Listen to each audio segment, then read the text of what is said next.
Thanks for tuning in to the Beyond Normal podcast, where we highlight minority business owners and founders, and we use this platform to shed light on their entrepreneur journey.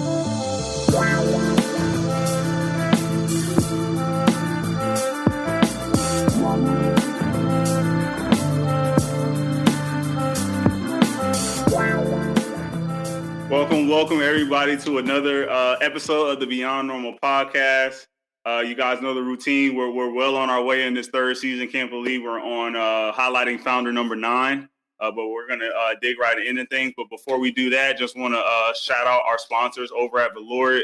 They've been amazing partners for us for this season, making sure that we curate this list of founders that we bring to you today. They've been right there hand in hand with us, making sure that the content's right. We're reaching out across all platforms, and they've really been an excellent partner for us. But I want to dig right into things with our special guest today, Temanté. He is the founder of multiple businesses, right? But today we're going to be highlighting Onyyx, which is a program that he is a co-founder of, which matches B.I.P.O.C and Latinx mentees with experienced professionals in the S.T.E.A.M career field. So the folks who have been following us know that I've used that term S.T.E.A.M quite a bit. The title of this episode is Extra S.T.E.A.M, please, right? Because there's some great opportunities. Temanté is an incredible example of this. But before I dig into it, further, I want to make sure that I bring Temanté to the stage so we can kick things off today. How's it going, sir? Going great, Kenny. I appreciate you having me on, man. Definitely feel the Charlotte connection. That's where I was born and raised. Mm-hmm.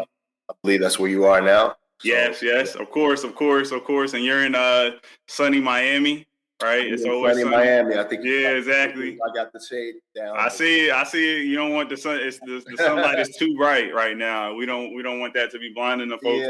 Yeah. But definitely appreciate you. Spending some time with us today, leveraging this Beyond Normal soapbox, right, to tell your story. So make sure that we set the stage for the folks that are chiming in, listening to this, for how you got to the point where you're a founder of multiple businesses.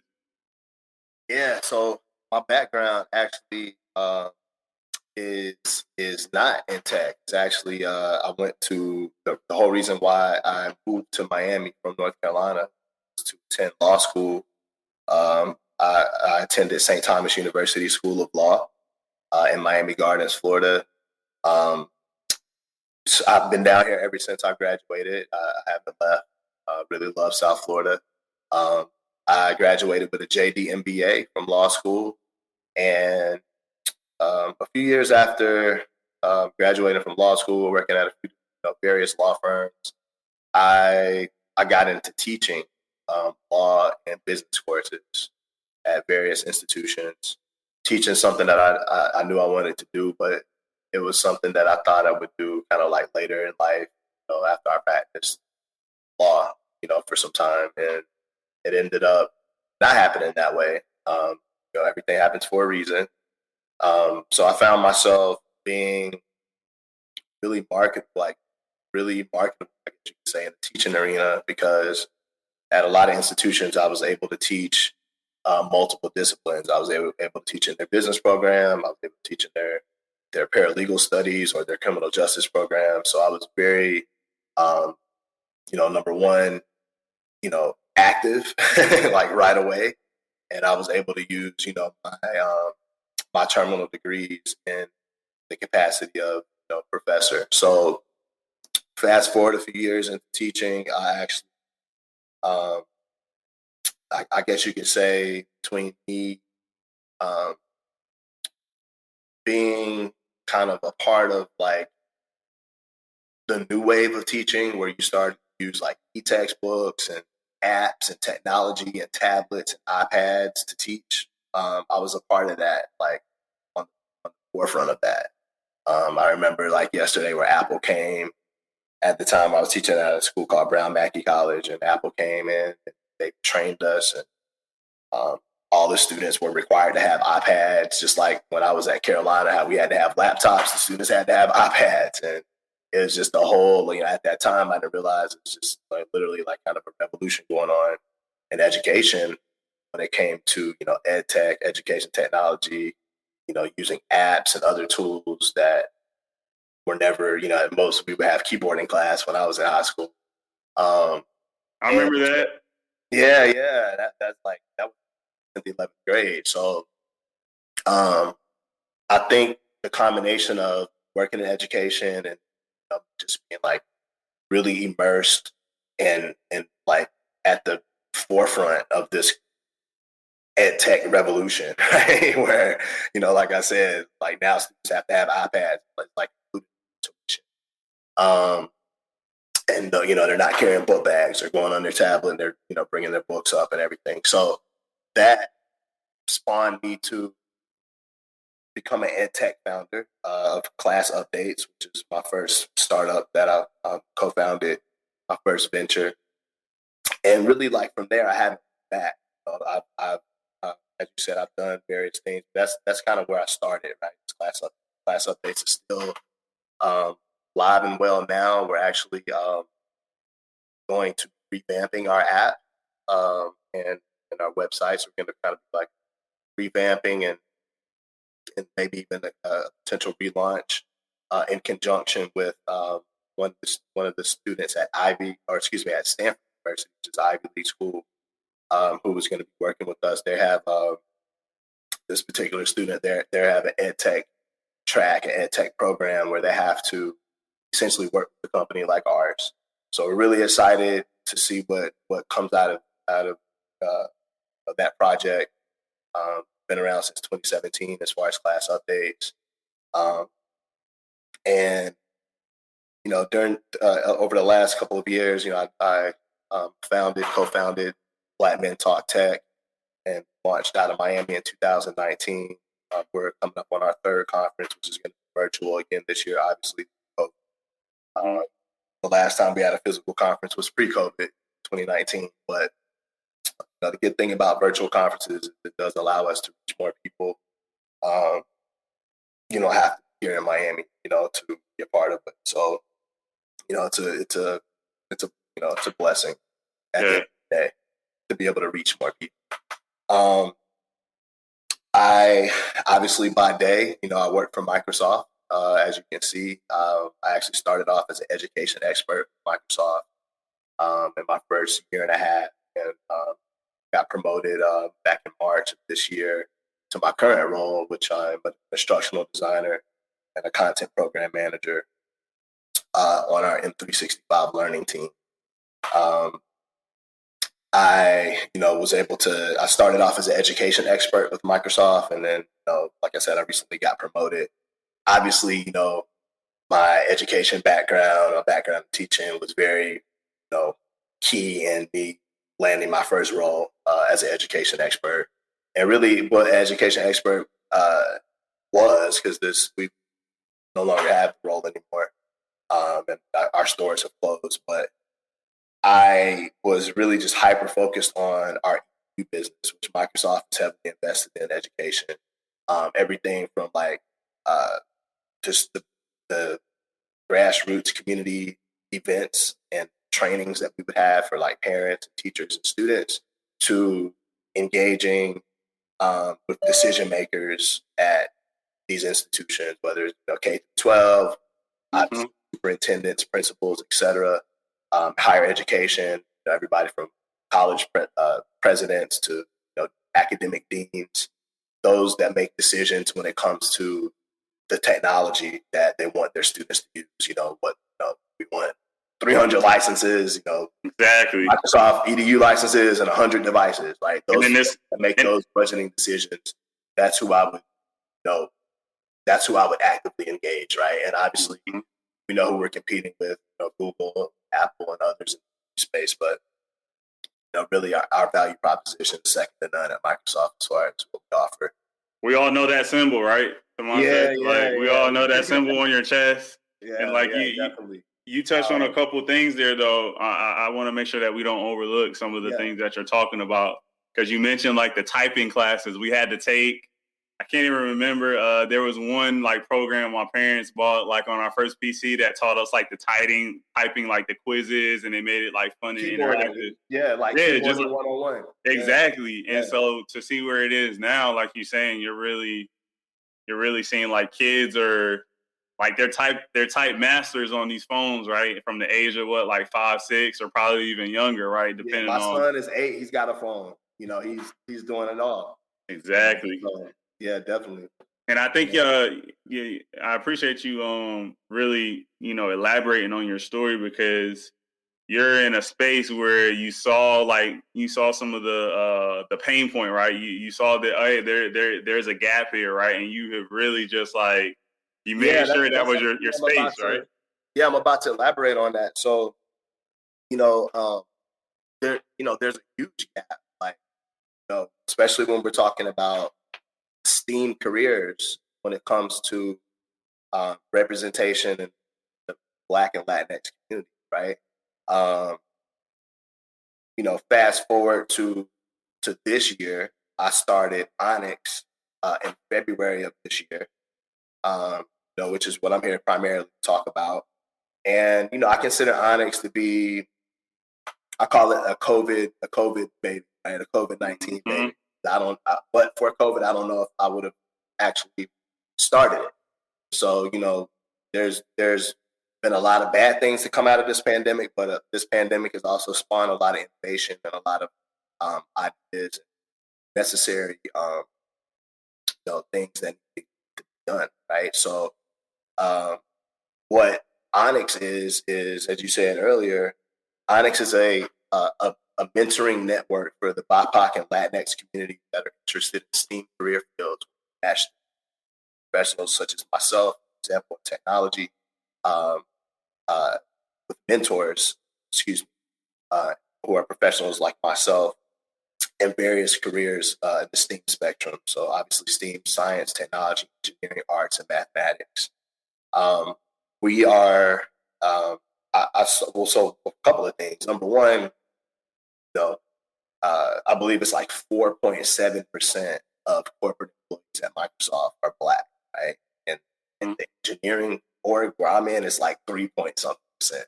So it's like even less, right? That's So a common you're like, trend too in tech, right? yeah, That's a yeah. common So trend across tech.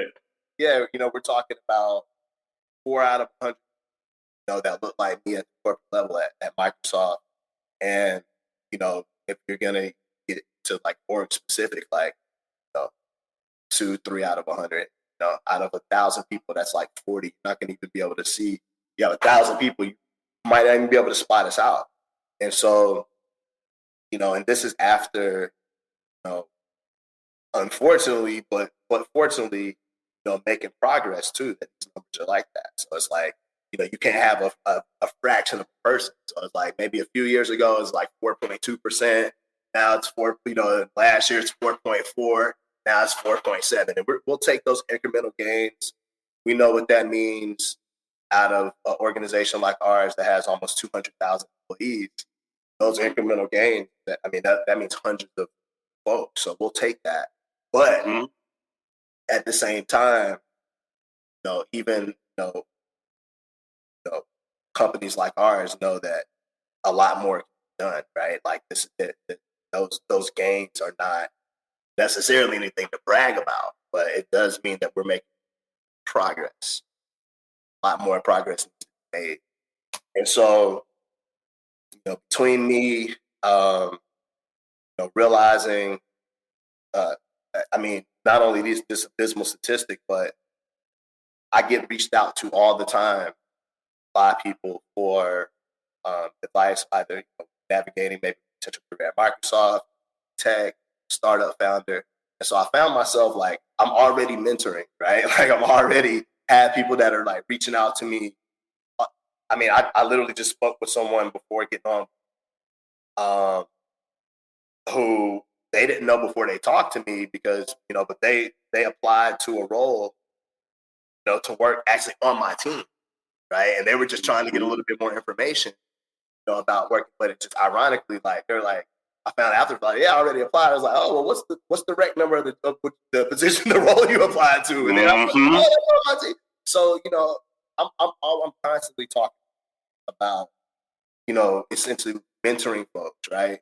I never say no. No, if someone is proactive enough and takes the time to reach out some of my time. I sometimes a message may fall through the cracks, so I might miss it. But a couple messages. I just do a search in my inbox, and I missed a couple from a few months back. One message was like 4 or 5 months back, but I still responded. Actually, they were still interested. But I try to get all of them. I try to meet all of them. Like sometimes my inbox is crazy. I might miss a couple of them. But I know the value of having someone that looks like me, doing something that someone else that looks like me wants to do. That I used to seeing someone that looks like me doing it. I used to go out and do these trainings and stuff that I was telling you about. Kids were like, "Man, you're like the coolest guy I've ever met."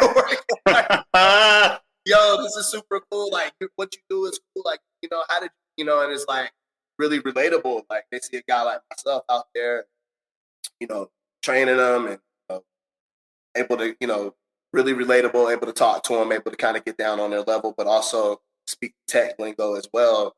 It's like fascinating, and I was just like, I see more folks want to get into this area, like young and old, like they want to get into STEAM, not just tech, science, technology, and a lot of it's interrelated. So science is going to have a level of tech, engineering. There's that correlation there.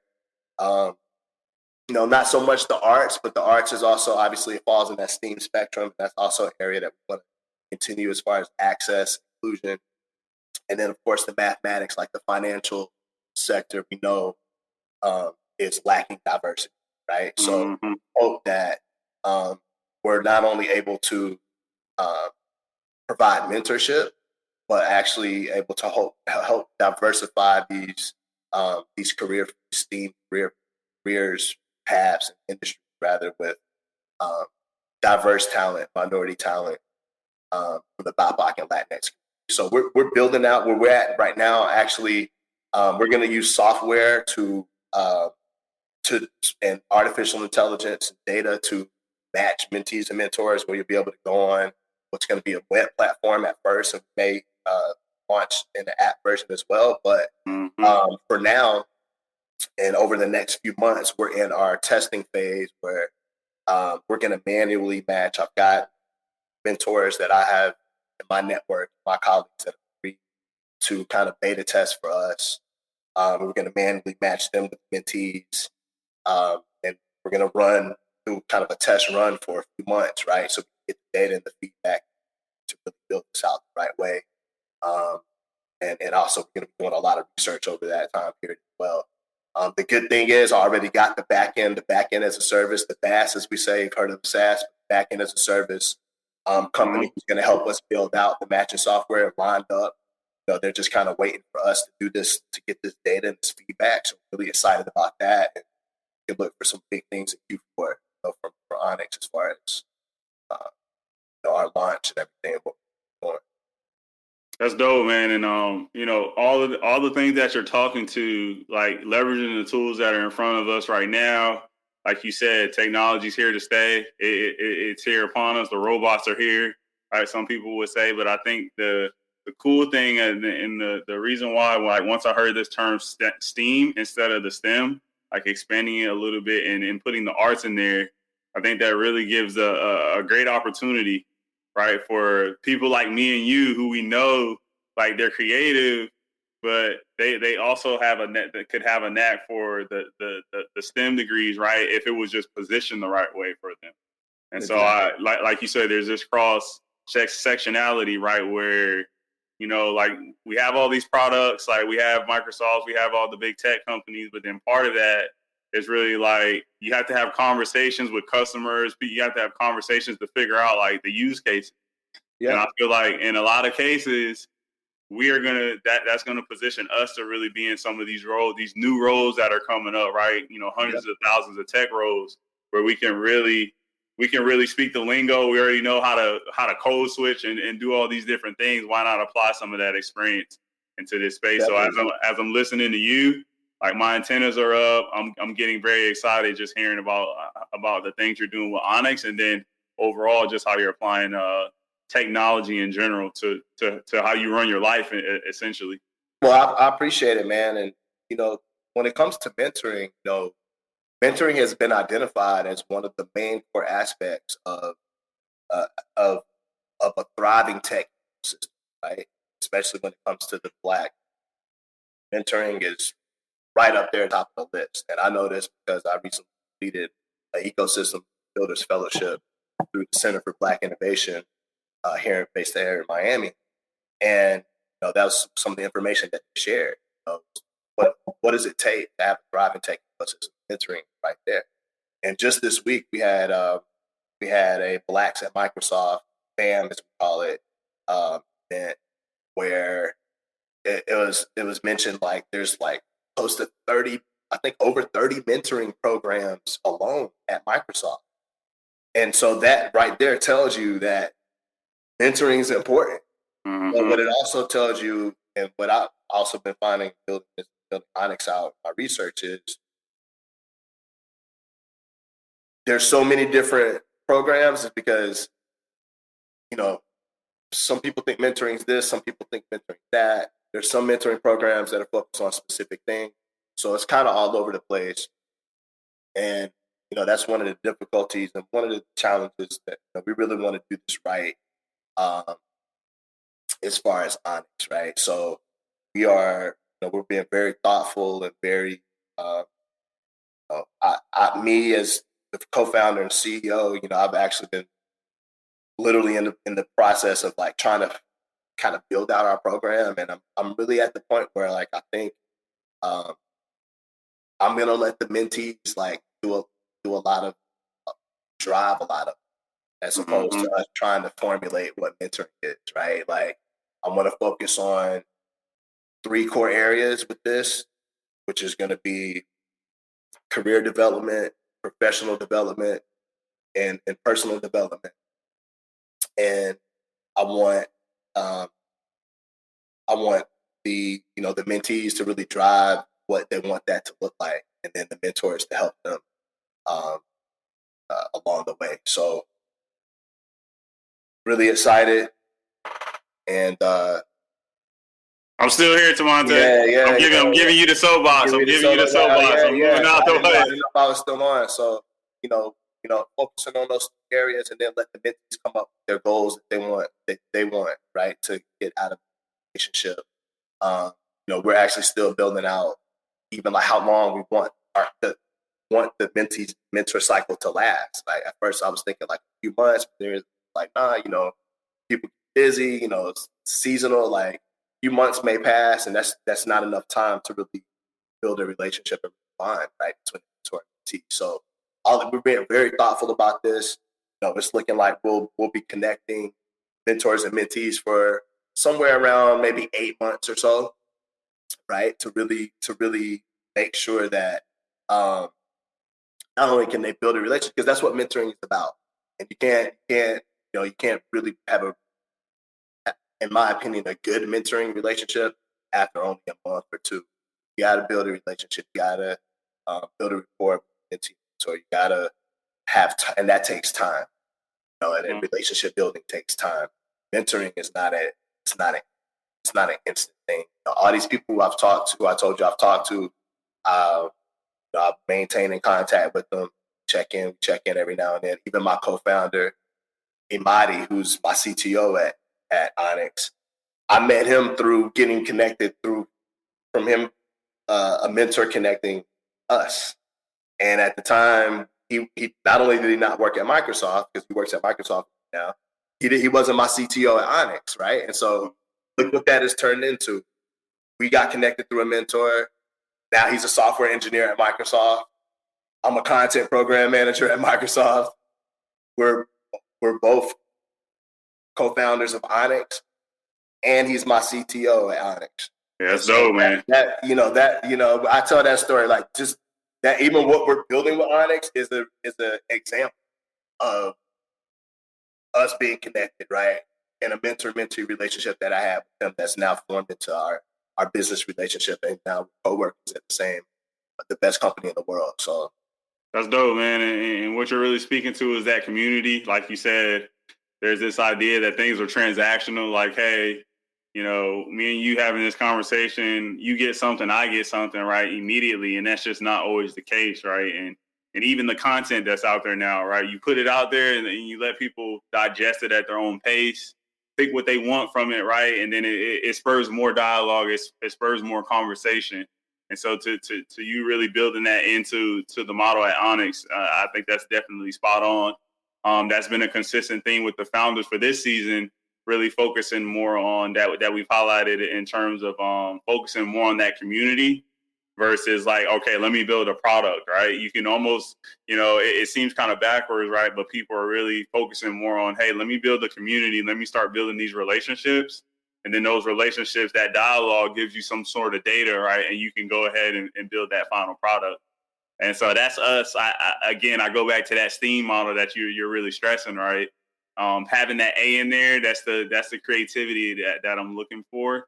Because I myself, I'm a STEM major, right, mathematics, but in a lot of the classes, it's A plus B equals C, right? There is no flexibility there, but we know in our real lives, right, we can't just go off of formulas and expect a set outcome. Life happens, right?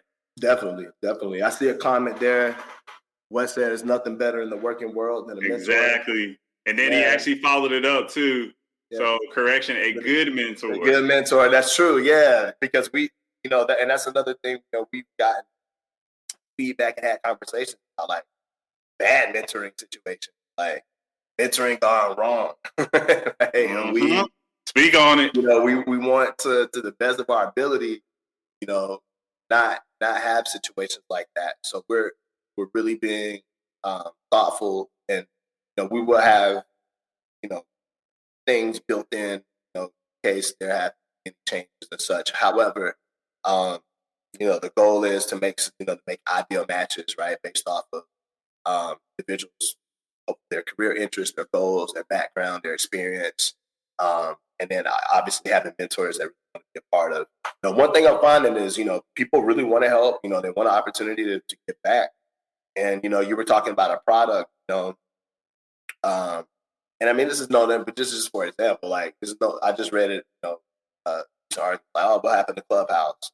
Like, the rise and fall, kind of, so to speak. And nobody's really talking about nobody right now. It's like 36 in the app, in the like most downloaded, most popular. Is like number 36 behind like something we've never heard of.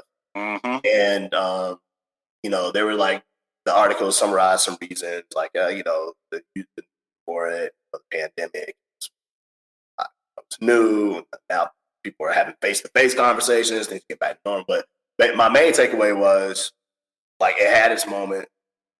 It was popular, uber popular, virally popular, through the roof popular, and now who cares about it? And like, that will never happen with mentoring.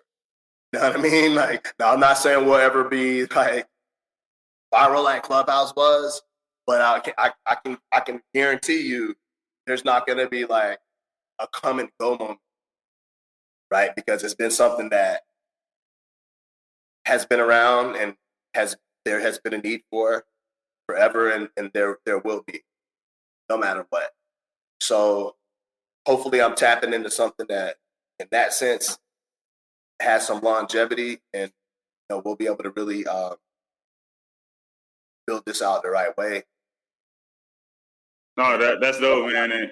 And like you said, it's just like, you people got to have conversations. The channel to which they have the conversation, Twitter, Clubhouse, in person now, right? Because hopefully everybody's got their shot, they're vaccinated, and we're all good to go, right? But a part of that is like, the channel doesn't really matter, right? It's really the dialogue that happens, and you bring up that case in point with Clubhouse. That was something that was viral. I myself, like, once I got on it, I was like, why am I up here for 8 hours straight, like at 1 a.m. talking about Bitcoin? Like, why am I doing this, right? But it was addictive, and I think it really showed. It just came at the right time. It was like, lightning in a bottle, in terms of, we were all pent up, and so we needed we needed a cool tool to interact. But like you said, that comes and goes, and so that is going to be interesting to see how some of these platforms they pivot, right, with moving forward to maintain some of that relevancy and continue that dialogue on their platforms. Because at the end of the day, the dialogue is more important than whatever tool you use. Is the way that I think about it, right? Definitely. So I want to. You started multiple entities, multiple businesses.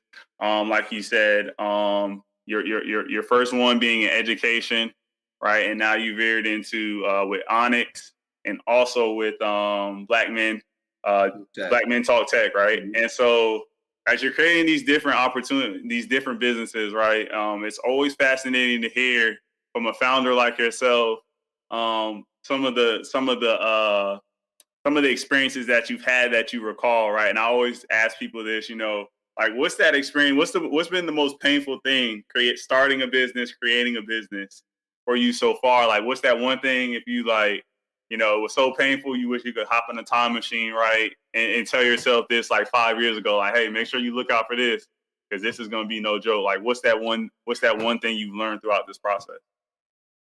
Wow. I mean, that's a good question. Give me a couple if you got it, but at least one. Give me at least one. That's a good question. One of the things I learned, I mean, recently,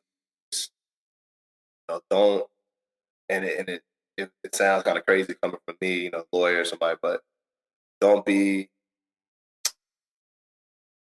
so gullible when it comes to working with other people or bringing them into what you're doing.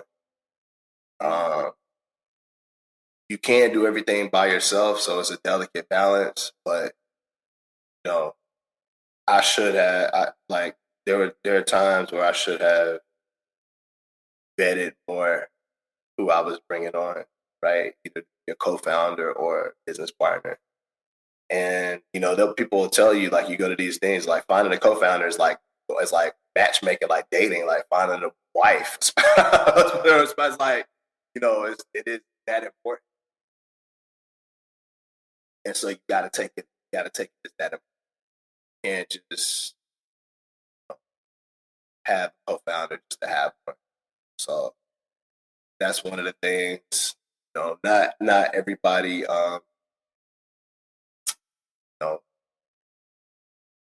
That I think is well intentioned to bring on to do business. They may try to sabotage your whole idea or your whole vision, or then literally like oust you from something that you created. Like, I've seen that happen in other situations. I've um, have some personal experience with that. So that's one of the things that you got to really careful about and kind of guard it. It's caused me to be like, I went through a phase where I was like kind of salty, right? Mm-hmm. Like I got kind of jaded a little bit about just the whole, like, and through prayer and just, being positive minded, Mm-hmm. just time passing. I've been able to do all right, but I've been burned. That comes with business. Um, I don't play about my money, right? So when it comes to being burned and when money's involved, it can get personal. And you got to really be careful, like, to keep it business. Mm-hmm. Somebody like me, um, um, you know, uh, I'm corporate, right? But I can definitely, handle things other ways. Right? Yep.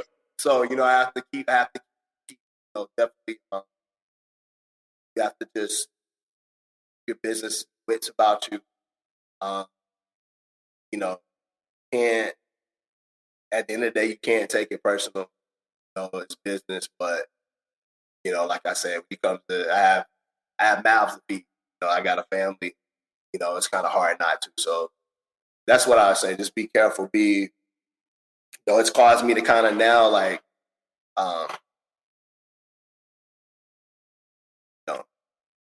just I proceed with caution when it comes to dealing with everybody. And I used to be more like, I'm from the South, we're from Charlotte, like we're nice people. So you assume like everybody's well intentioned and everybody's like excited about what you're doing and gonna, and supporting, and not knowing like, it may be people trying to like, that's facts. Just get over on you. So take advantage of it. Yeah, and so Wes chimed in. Appreciate Wes, and a couple folks have chimed in with some comments. We love hearing the feedback, but that's definitely a gem you just dropped there, Temanté, in terms of like, like make sure you go into a situation like with your wits about you, thinking through, stuff the way to where you feel comfortable in a situation, right? Don't ever go into a situation without that. You mentioned growing up in the South. And Charlotte in particular, I can tell, the listeners, for the folks who haven't been in North Carolina, the people who are from North Carolina are usually like very, very nice. And so to the point where when I first moved here, I was driving down the street and for whatever reason, people just wave at you and I'm like, I don't know you, but okay. And so that's the nicest I think that you're getting to, Temanté, right? And in certain instances, right, people may take advantage of that, right? And so you really got to this is still a business. Like you said, you're not going to play about your money. Like you said, you got mouths to feed. Even back to your original analogy where you were like, essentially like businesses now that are being created during this time, they're like your COVID babies, right? And so you really don't want anybody to be messing with your child, right? Yeah. And so I think that's as you were speaking through that, I know that resonated with people because I was visualizing what you were saying as you were saying it. And so I appreciate you sharing that gem there. One follow-up I would have is that, as you've gone through some of these experiences, how did you go about picking, filtering out, or what's your criteria when it comes to like somebody you're going to collaborate with, somebody you're going to partner with when it comes to business ventures now? Like, what's that criteria for you look like? Yeah, so it's a great deal of conversation with the person, making sure our visions are aligned, seeing where their head is really at. It's a great deal of vetting, that goes on. And it's it's definitely gotta be a feeling, but it's gotta be more than just a feeling, So I kind of look at it as like a dating relationship. I'm looking for chemistry. I'm looking for, do we share similar vision and ideas? Are we aligned in our way of thinking? If you think that, Pluto is, purple and, I'm telling you Pluto's blue and, you want to go back and forth and you just not willing to even listen to my point of view, it might not be, that might not be a match. So someone that can, that'll stand their ground, that's also open-minded, that, compatibility, right? It's big. It's not, that's why I say I kind of approach it like dating.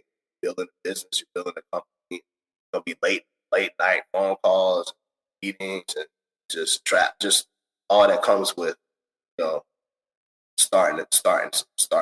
Yeah, starting from the bottom. Yeah, starting from the bottom and trying seriously. to get it out. So it's important that you have somebody to get along with, and that there's going to be disagreements, but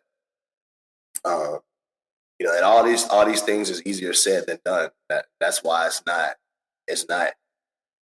the easiest to find a co-founder or a good girlfriend or a good boyfriend or anything else, right? If you're looking for, so it is, and other people tell you that too. Like it's a lot like kind of dating, like trying to find a co-founder, trying to find somebody that you trust enough, business not gonna burn you or take your idea or have ulterior motives. So. Yeah. And like that's just what people, period. Like that's just what people, period. Not just business. And I think, like as you're speaking on it, like that is something, I think that's definitely an opportunity in our community, right? In terms of people figuring out like what those conversations look like you said, everybody's formula, everybody's kind of, method to the madness, right, is going to be a little bit different. So you really got to get in there and figure out, have a direct conversation. Here's what I'm looking for, right, in terms of the partnership. I can actually think to, our sponsorship, right, our partners over at Velour, and we've had very direct conversations around how we want to build. Like, you got to be able to go into, you're almost going into battle with somebody. You want to make sure, right, like, if they tell you something and it's coming from the right place. And so our partners over at Velour, in terms of our strategic direction that we've been taking for the podcast, right, they can tell us a lot of things. I'll take a lot of feedback from them, from Brooke, that I won't take from other people, right? And because I know that Brooke has and her team have my best interest at heart when it comes to the podcast growing the right way. And so as you were saying that too, I'm thinking of the partnerships that I have going on in my world and how I'm vetting people, right? And it's always interesting just to hear people's different perspectives. I got a little podcast too. Yeah, you do. Yeah, we're gonna get to it. We're gonna get to that. Yeah, we're gonna get to that too. I enjoy it. So I know a little bit about this world. Mm-hmm. And so I want to touch on the podcast a little later too.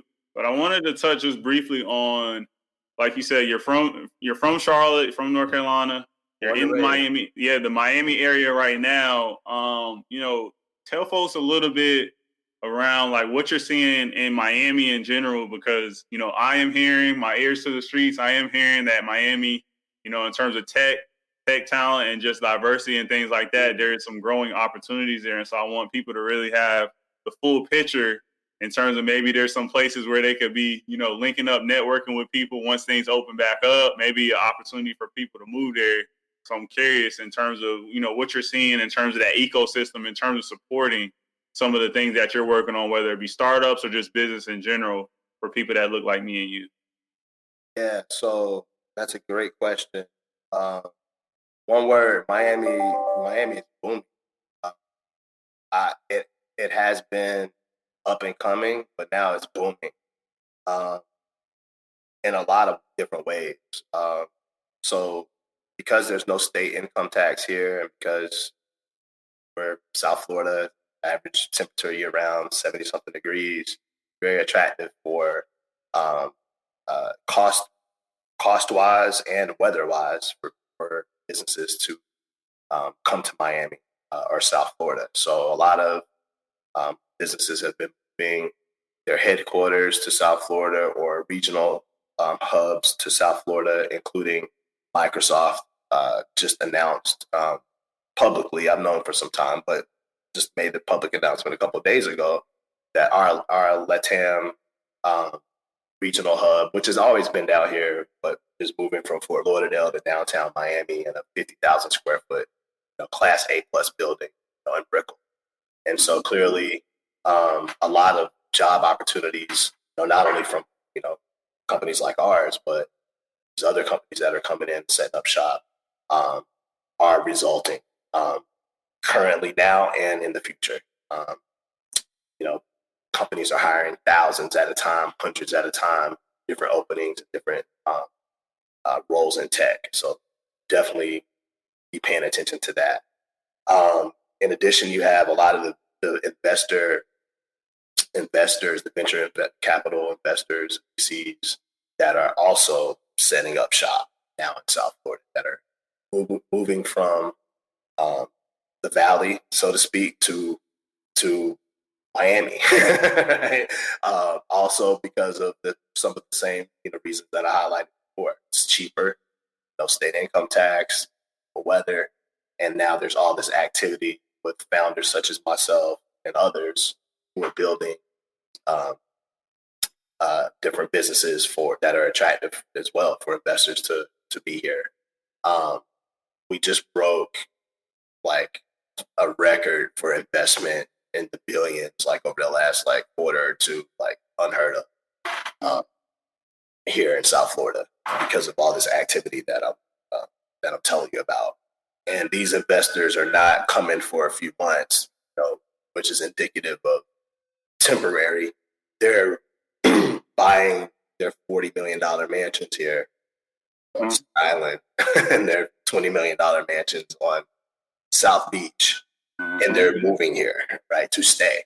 So that's been, for the people that have been talking about it, that's been one of the main indicators that this isn't a fleeting moment. This isn't a, like a fad. Like you're literally moving from the valley to here, and like you're buying substantial real estate, right?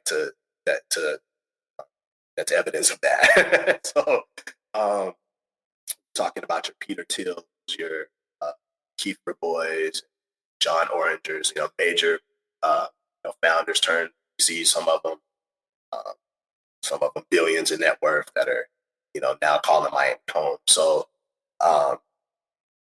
me personally, like unfortunately, a lot of the capital was not invested in Black founders. Some of the records that have been broken. We know the statistics when it comes to venture investing for Black founders. So that's something that we're trying to not only highlight but change. But in general, like booming with activity, and it's just going to continue. It's just going to be more and more. Yeah, that's dope, man.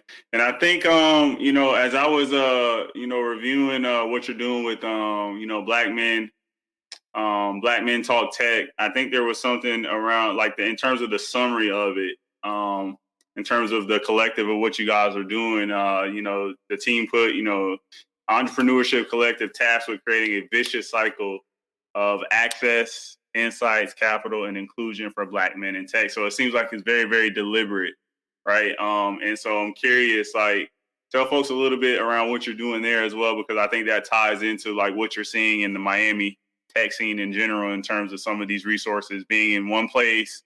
And now we see the resources outside of the traditional Silicon Valley. How do we take advantage of it? So tell us a little bit around the work you're doing there as well. Yeah, so our conference is going to be free, so take advantage of that. It's coming up in October, towards the end of October.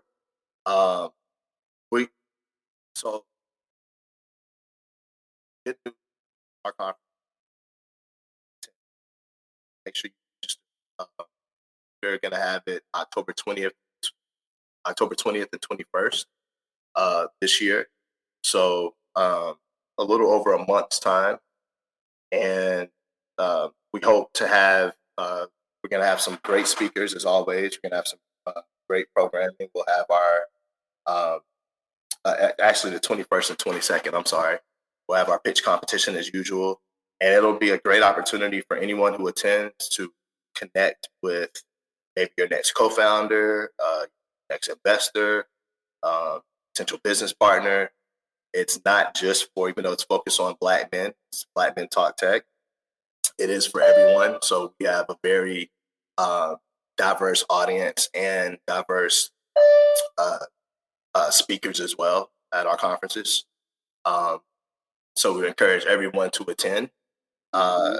You will definitely get a lot of knowledge and learn a lot from, our programming and the content, the panels and the discussions that we have.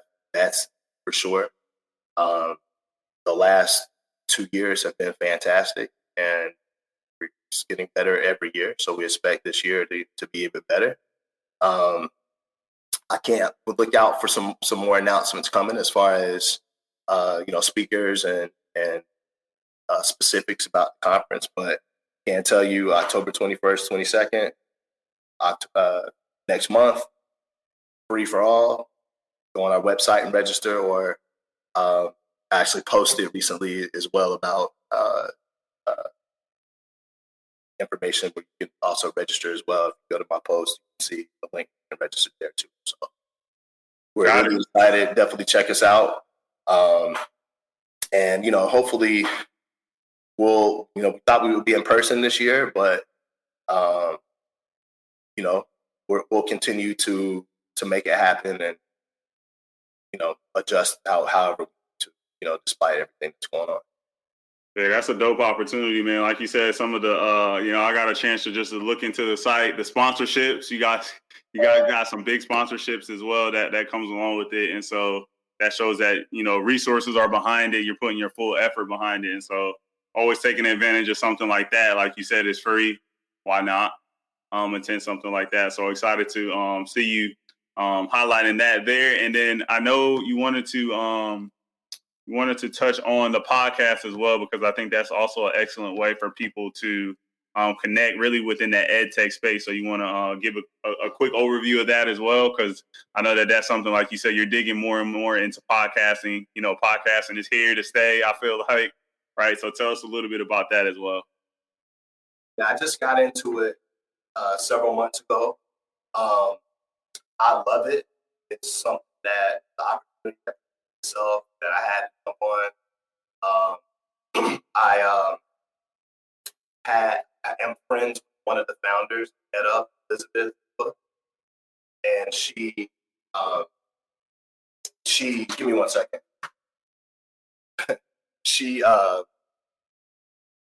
she had me as a guest on one of her podcasts that she has with Future.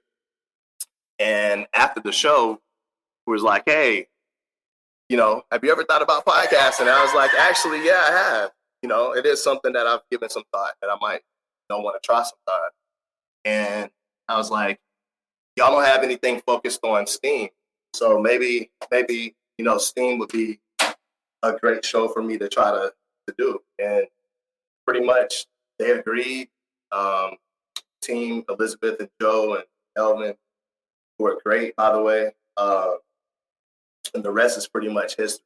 It's definitely our network is growing. I have awesome guests on my show. They've got some real awesome ones lined up coming up for sure. They're just going to continue to get more and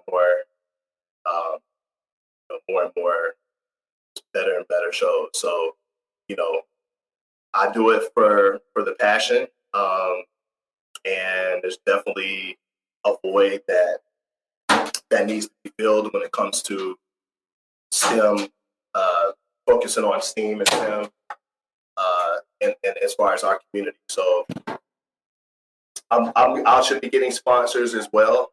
So stay tuned for that. I got a couple people that are interested in sponsors. So I might have to talk to you a little bit about that, Kenny. But yeah, I use Anchor for now. It's the main platform. I do like StreamYard, so I may have to check this out. But and we focus on all things STEM, STEM and STEAM on the show. Yeah, that's dope, man. Just having outlets like that, I think that's very, very important. Wes chiming in, man of many talents. And so, Temanté, I appreciate you juggling and figuring out how we're gonna close out this conversation. Like you said, though, you got those mouths to feed, so I ain't even mad at them for coming in and making themselves known on the Beyond Normal podcast. I got one more question for you, right? And so we have a sponsor question that we put together in partnership with our sponsors over at Velour. Our partners came up with this idea with us around world domination, right? Dominating in your field, or just, whatever that means to you. So for you looking forward for Onyyx, whether it's a year out or 5 years out, what does world domination look like for you and your team? Wow, that's a big question.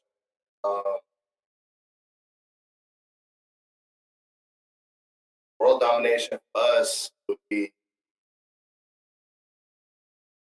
us partnering with majority of education institutions and organizations who are focused on STEM to provide mentoring opportunities to the Black and Latinx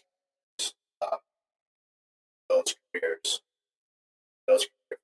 So kind of creating like a potential talent pipeline partnership, having an extensive partnership in order to do that. Institution and school, educational institution and organization. Even if we could get one, but that multiple, that'd be awesome. Yeah, so building that pipeline, I think that's important. Like you said, Temanté, taking it all the way back to what you said at the beginning around we're starting to see some of those incremental improvements in tech and just in broader and broader measurements across different industries, right? We're talking like 0.1% here and there, right? But when we start to make those big shifts, right, we're talking 5%, 10%, 20% shifts overall. I think it will take having that consistent pipeline. But I think the work that you're doing, setting up the mentor program with Onyyx, I think that's spot on. We definitely need that. Having those people like in positions like yours, you recognize having those people who are already in the field, and like, why not let them have the conversations, right, with the ones who are interested in it, right, versus just telling people to go online and search for it on your own. We all have the internet, but you need something else. And again, I'm always going to go back. You mentioned at the beginning that cross-sectionality, right, between those STEM degrees and then that art that we're putting in there now, that creativity. I think that's where you're going to see individuals that look like me and you really prosper, really come into their own, right, where they're not feeling like they have to code switch in certain arenas, right, really coming into situations in their own where they can maximize making the most money and then also that impact that so many of us want to have right now, right? Yeah, definitely. That's dope. And so, that's all my questions, Temanté. You answered everything with flying colors. You dropped some gems. Outside of that, I want to pass it to you. Let folks know how they can stay in contact with your brand. With Onyyx, how do they keep up with all the things that are going on right now? Because I know you got a lot going on. Yeah, sure. I'm really active on LinkedIn. Feel free to reach out to me, follow me on LinkedIn. You can connect there. Also, we have our landing page up right there. Onyyx, feel free to visit, sign up, and subscribe, so you can get the latest updates of what we're doing there. There's a place for you to subscribe. Got a newsletter that we're starting soon. Also, like I said, blackmentalktech.com to register for our conference for free. And anything as far as like Microsoft, and reach out to me, like I said, on LinkedIn, or I'm also on Twitter. I'm on social media. I'm on Instagram. I'm not hard to find. It's on Temanté pretty much. So reach out to me. LinkedIn is preferred. Reach out to me any of those ways. Yeah, we'll definitely, follow up with folks, getting your LinkedIn out there. Again, Temanté, like he said, I was able to reach out via LinkedIn, and then we just kept the dialogue going, right? And so you make yourself easily accessible. Like you said that at the beginning of the interview, and I was like, that really is Temanté. Like, I reached out, and you just immediately reached back out to me. It's like, hey, let's set something up. And we just kept the dialogue going, right? I know how it is. Yeah, exactly like what it takes to get stuff done. So appreciate you again for coming on the platform. I want to pass it to you one last time in terms of, what do you want to leave folks with? At the end of this conversation, we always pass it to our guests. Like, what's that lasting thing you want folks to remember at the, as they listen through this whole conversation and just moving forward? Like, what should they be taking from the conversation that me and you had today?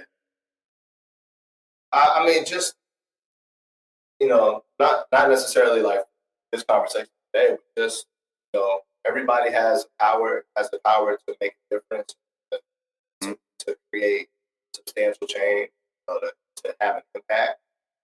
So, use your power, like ask yourself, what are you doing? See something that you want change, something that needs change, ask yourself what about it, and do something about it. Not necessarily start a business, but like the visual contributions turn into collective action, and you can get a lot done. So use your power. That's what I want everybody with. Your power to make change. That's perfect, Temanté. Jordan chiming in with a thumbs up. Definitely like just the way that you go about things, Temanté. I love how you lay things out direct to the point. That's my style. I love when people lay things out that way. But again, appreciate you for coming on the platform. Folks are still chiming in the comments. So that We appreciate folks, interacting with us. This has been an engaging conversation the whole time. Temanté, you're working on so much, but that's good that you're busy. Like I can tell, like you're putting like your passion and all that energy that you got into things that you want to focus on, that will build for the future. And so I definitely just want to say I commend you for that. Appreciate you coming on the platform. We're going to make sure that we push some folks. Yeah, we're going to make sure we push folks to your podcast and all the things that you got going on. I'll be attending that Black Men Talk Tech as well event next month. So let me know how I can help out there. And then outside of that, just want to thank our listeners for tuning in to the Beyond Normal podcast. Thanks for chiming in, everybody. Thanks for tuning in to the Beyond Normal podcast. We can be streamed across all major streaming platforms in addition to YouTube. Come back again.